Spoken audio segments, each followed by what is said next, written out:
Okay, now I'm going to kind of pick up on the remaining three measurement scales, and we'll talk about ordinal, interval, and ratio scales kind of all at the same time. Not that they're not as cool as nominal scales, but there's a lot more information with nominal. You're going to see that more often, kind of in the type of things we do. So, ordinal scales, again, they have an order or a rank. Typically, that's when we have you rank, from one to five, your favorite teams. There's no known distance. So again, from an ordinal standpoint, you may have to rank your top five teams, and the difference between number one and number two is very close. But the difference in number one and number four, or even number three and number four, is massively different because you don't really care about those other teams. They're just in a list, and so you have to pick somebody. Um, Now, to evaluate the relationship, you have a couple of things you can do. You can use Spearman's Rho, and we'll talk about that from a correlation standpoint. We'll do some calculations there later in the semester, or you may do Kendall's tau.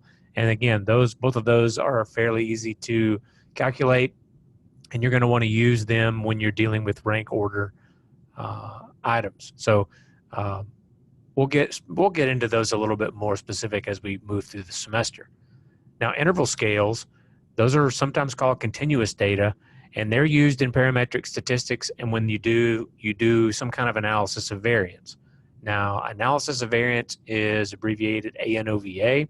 We'll talk about those. We'll do lots of examples using ANOVAs.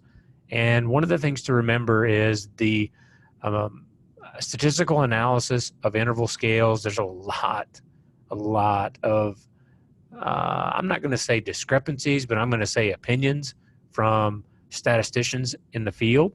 The responses in these interval scales, they're equally spaced, but we often associate Likert type scales. There's a statement in your book that the correct pronunciation is Likert scale.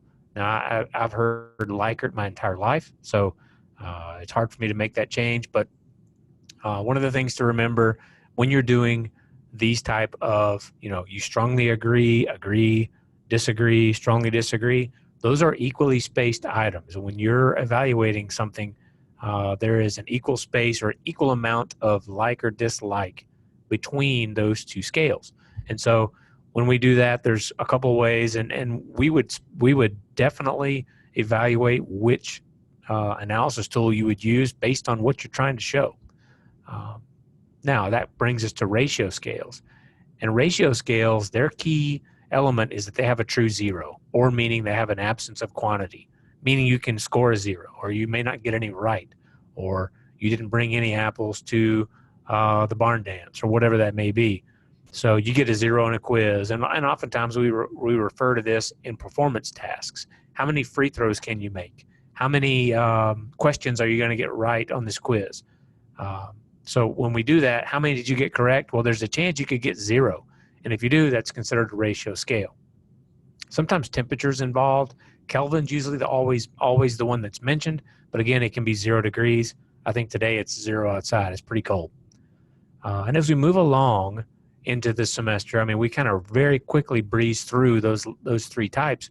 We're going to look at the various analysis methods, but we need to understand what each type of these measurement scales are, because that dictates what we're going to use. And so as we do that, and as you do your homework, think about your research. Think about the things you like to read about in the research, in the area that you're going to pursue, and then just look at the different examples of how people have done it.